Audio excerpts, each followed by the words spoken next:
Tu veux savoir pourquoi certains accumulent des millions en silence, pendant que d'autres crient leur moindre succès sur les toits et finissent ruinés?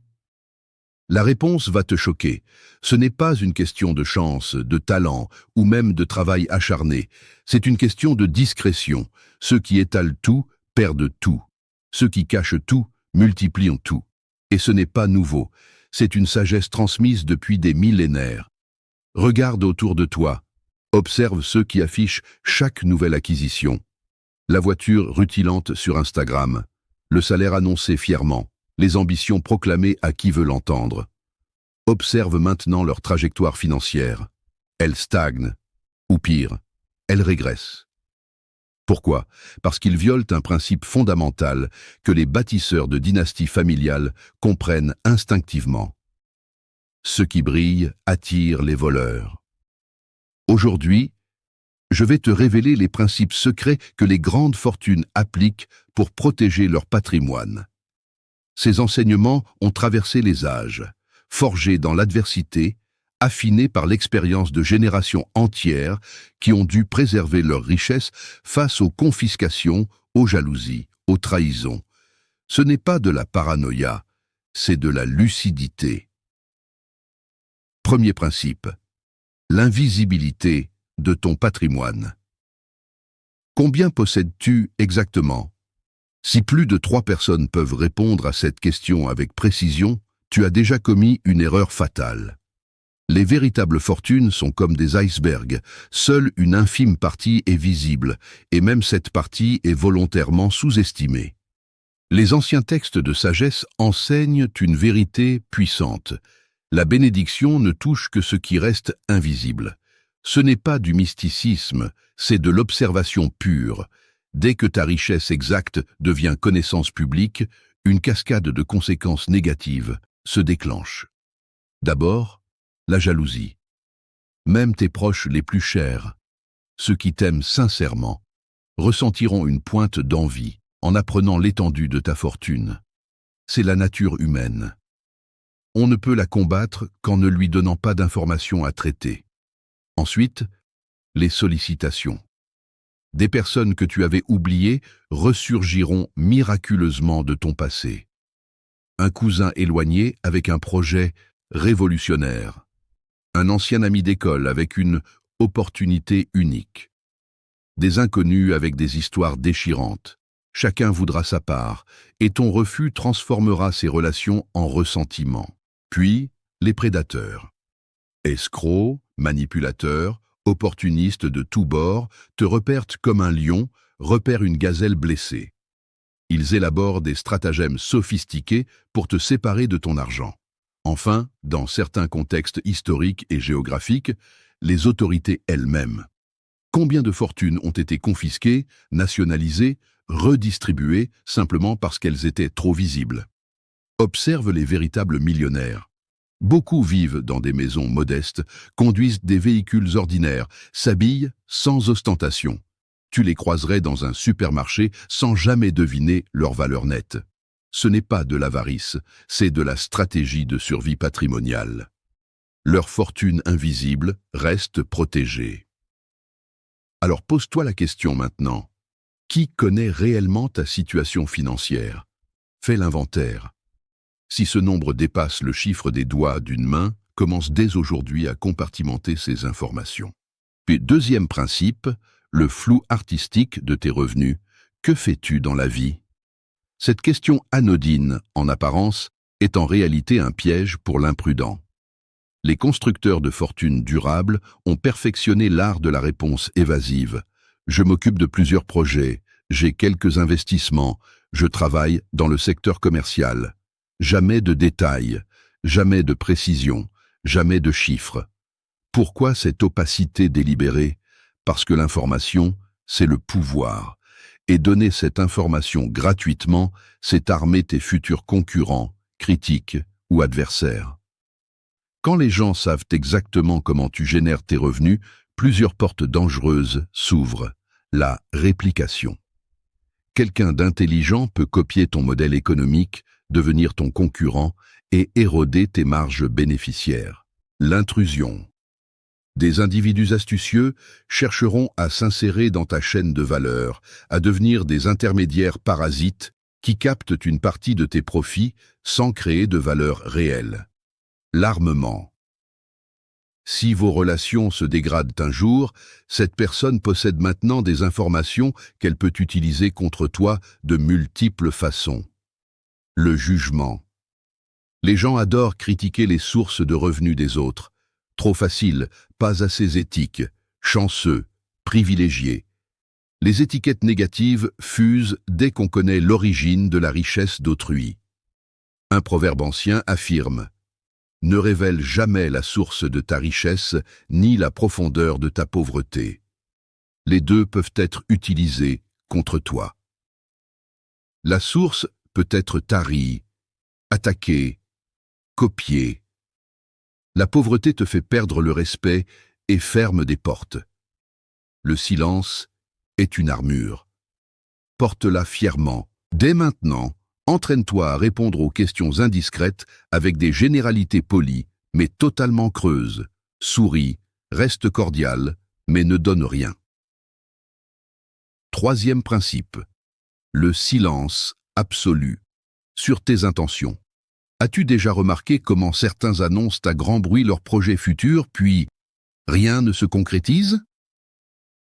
Pendant ce temps, d'autres surgissent de nulle part avec des réalisations stupéfiantes dont personne n'avait entendu parler auparavant.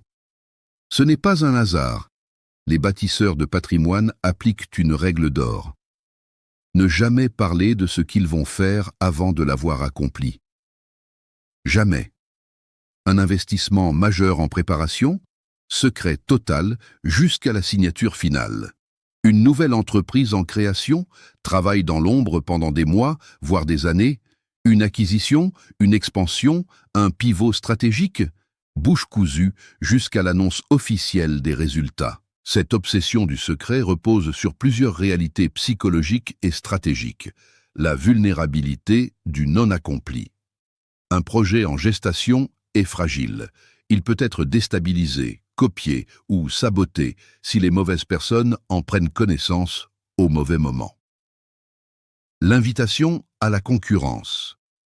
Révéler tes intentions donne à tes concurrents le temps de se préparer, de contre-attaquer, de te devancer. L'assaut des critiques. Dès que tu annonces un projet, une armée de sceptiques se matérialise pour te dire pourquoi ça ne marchera jamais. Même avec les meilleures intentions, ces voix peuvent semer le doute et affaiblir ta détermination. La satisfaction prématurée. C'est le piège le plus sournois. Parler de tes projets procure une gratification émotionnelle immédiate. Tu reçois des félicitations, de l'admiration, de l'attention. Ton cerveau reçoit sa dose de dopamine comme si tu avais déjà réussi. Résultat ? Ta motivation pour accomplir réellement le projet s'effondre. Les anciens enseignements mettent en garde, celui qui parle avant d'agir invite la malchance sur son chemin. Au-delà de toute superstition, c'est une observation comportementale vérifiée. Construis en silence, frappe par tes résultats, pas par tes annonces. Quand ton projet sera accompli, quand les contrats seront signés, quand les revenus couleront, alors, et seulement alors, tu pourras en parler, et même là, avec parcimonie. Quatrième principe, la protection de ton réseau. Dans l'économie moderne, ton réseau vaut souvent plus que ton capital financier. Les personnes que tu connais, les introductions que tu peux faciliter, les portes que tu peux ouvrir, tout cela représente une richesse immatérielle colossale. Et comme toute richesse, elle doit être protégée. Les grands patrimoniaux ne donnent jamais les coordonnées de leurs contacts importants à la légère.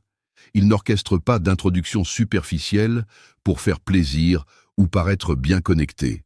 Chaque connexion qu'ils facilitent est soigneusement évaluée, pesée, calculée. Pourquoi ? Parce que chaque introduction engage leur réputation. Si tu présentes quelqu'un à un contact précieux et que cette personne déçoit, trahit ou dérange, c'est toi qui perds de la crédibilité aux yeux de ce contact. Ton capital social s'érode. Les textes de sagesse enseigne que ton réseau est une fortune invisible et qu'une fortune invisible doit impérativement rester invisible pour conserver sa valeur. Dès que les gens savent qui tu connais, les requêtes commencent. Tu connais un tel? Tu pourrais me présenter? J'ai entendu dire que tu étais en contact avec cette personne influente. Pourrais-tu utiliser tes relations pour m'aider sur ce dossier? Ces demandes sont incessantes, épuisantes, et souvent formulées par des personnes qui n'ont absolument pas fait le travail nécessaire pour mériter ces connexions. Ton réseau n'est pas une ressource publique à distribuer généreusement. C'est un trésor privé que tu as construit patiemment, contact par contact, relation par relation. Protège-le jalousement. Sois extrêmement sélectif dans tes introductions. Sois vague sur l'étendue de tes connexions. Et surtout, ne te vante jamais de connaître telle ou telle personne influente. Cela ne fait que t'exposer à l'exploitation. Gyugab. 5e principe. La façade de force permanente. Tout le monde traverse des tempêtes financières. Même les plus fortunés connaissent des périodes de perte, de revers, de moments où les choses ne se déroulent pas comme prévu. Mais tu ne le sauras jamais en observant un patrimonial expérimenté traverser ces épreuves. Il continuera à se comporter exactement comme avant. Même attitude, même assurance, même présence. Aucun signe de faiblesse ou de désespoir ne transperce sa façade. Cette discipline n'est pas de l'orgueil mal placé, c'est de la stratégie pure. Dans le monde des affaires et de la finance, la perception façonne la réalité. Les gens veulent s'associer à des gagnants, pas à des perdants. Les institutions financières prêtent volontiers à ceux qui semblent ne pas avoir besoin d'argent, mais ferment leurs portes à ceux qui paraissent désespérés. Les partenaires commerciaux fuient au moindre signe de difficulté. Les investisseurs se retirent dès qu'ils perçoivent de la vulnérabilité. Si tu montres publiquement tes problèmes financiers, tu crées ce qu'on appelle une prophétie autoréalisatrice. Tes difficultés s'aggravent parce que les gens perdent confiance en toi, te retirent leur soutien et accélèrent ta chute. Les enseignements anciens affirment « Celui qui révèle sa faiblesse invite l'attaque ». Même sans ennemi déclaré, exhiber tes difficultés change radicalement la manière dont on te traite. La méfiance s'installe, les hésitations se multiplient. Les doutes sur tout ce que tu as dit précédemment émergent. Le vrai patrimonio maintiennent une image de solidité même dans la tourmente. Ils règlent leurs problèmes en coulisses, dans le silence et la discrétion. Le monde extérieur ne voit que leur face positive. Ce n'est pas de la malhonnêteté, c'est de la préservation stratégique. 6e principe, l'opacité de tes stratégies financières. Où investis-tu ton argent? Quelle est ta stratégie de croissance patrimoniale? Quels sont tes placements? Pose ces questions à un véritable financier prospère et tu recevras du vent. Des généralités sur la diversification, des platitudes sur la prudence, mais strictement rien de concret. Cette rétention d'informations est absolument cruciale pour 3 raisons majeures. Premièrement, la dilution de l'avantage. Les bonnes stratégies d'investissement perdent leur efficacité quand trop de gens les connaissent et les appliquent simultanément.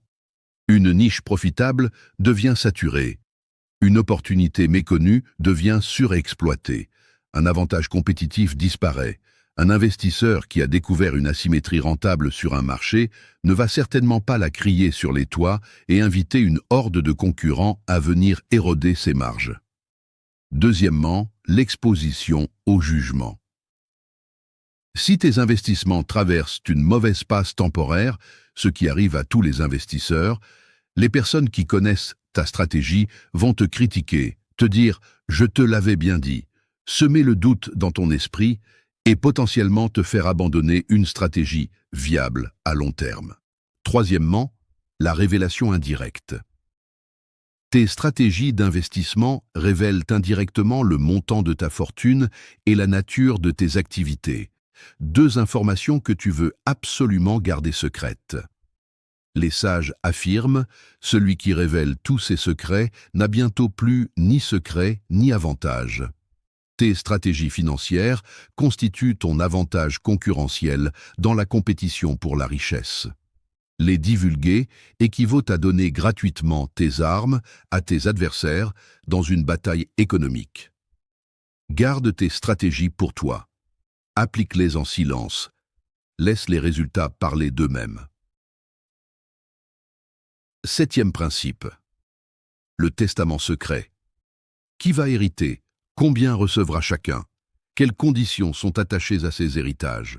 Comment sera répartie la fortune accumulée? Ces informations sont enfermées dans le coffre-fort le plus hermétique, connu uniquement du patrimonial lui-même et peut-être de son conseiller juridique de confiance absolue. Le secret autour des dispositions successorales n'est pas arbitraire. Il prévient une catastrophe familiale prévisible. Révéler tes dispositions testamentaires transforme ta famille en champ de bataille avant même ton décès. Les dynamiques familiales se distordent instantanément. Ceux qui anticipent recevoir moins développent amertume et jalousie. Ceux qui s'attendent à recevoir davantage deviennent arrogants ou sont traités différemment par les autres. Des conflits éclatent, frères contre sœurs, enfants contre parents, branches familiales les unes contre les autres. Certains commencent à calculer, à manipuler, à se positionner stratégiquement pour maximiser leur part. Des comportements artificiels apparaissent, motivés non par l'affection, mais par l'appât de l'héritage futur.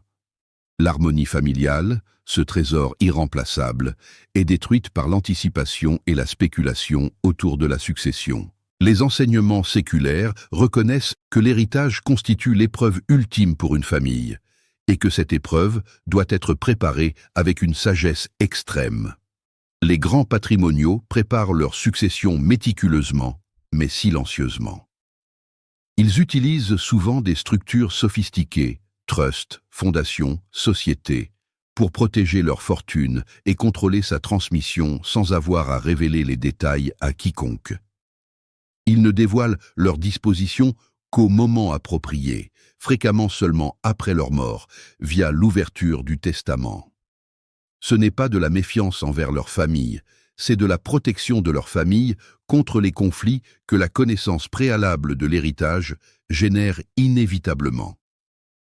La synthèse de la protection patrimoniale. Récapitulons ces 7 piliers de la préservation des fortunes. 1. L'invisibilité de ton patrimoine exact protège contre la jalousie, les sollicitations incessantes et les prédateurs de tout type. 2. L'opacité de tes sources de revenus te préserve de la concurrence, de la critique et de l'exploitation. 3. Le silence sur tes projets futurs te permet de construire sans interférence et de frapper par l'accomplissement plutôt que par l'annonce. 4. La protection de ton réseau préserve ton capital social et ta réputation, des actifs inestimables. 5. La façade de force constante maintient la confiance de ton écosystème et évite l'effet domino négatif. 6. Le secret de tes stratégies d'investissement préserve ton avantage compétitif dans la construction de richesses. 7. La confidentialité de tes dispositions testamentaires protège l'harmonie familiale jusqu'au bout. Le message final. De la visibilité à l'invisibilité. Ces 7 principes ne relèvent ni de la paranoïa, ni de la méfiance pathologique. C'est de la sagesse distillée, testée et validée par des siècles d'expérience humaine à travers les pires épreuves historiques. Les communautés qui ont su préserver et multiplier leurs richesses à travers les persécutions, les confiscations, les révolutions et les bouleversements ont toutes compris une vérité fondamentale. Ce qui est visible est vulnérable, ce qui est caché est protégé. Cette leçon a permis la transmission de fortunes colossales à travers les générations, quelles que soient les tempêtes extérieures. Examine maintenant ta propre situation. Qu'est-ce que tu montres au monde? Qu'est-ce que tu révèles sans réfléchir aux conséquences? Combien de personnes connaissent des informations stratégiques sur ta situation financière, tes projets, ton réseau? Pose-toi cette question cruciale. Est-ce que je protège activement ce que je construis ou est-ce que je l'expose naïvement aux forces qui cherchent à le détruire? Le secret n'est pas un signe de faiblesse, c'est la marque de force des sages. Ceux qui parlent trop perdent trop. Ceux qui se taisent intelligemment voient leur richesse croître dans la tranquillité. Apprends l'art du silence stratégique. Cultive la discrétion comme on cultive un jardin précieux. Protège les informations sur ta situation patrimoniale comme tu protégerais ta vie. Et observe comment, progressivement, ta fortune se multiplie paisiblement, à l'abri des regards envieux, des mains avides et des forces destructrices qui s'acharnent sur ce qui brille trop fort. La vraie richesse ne se montre pas, elle se préserve.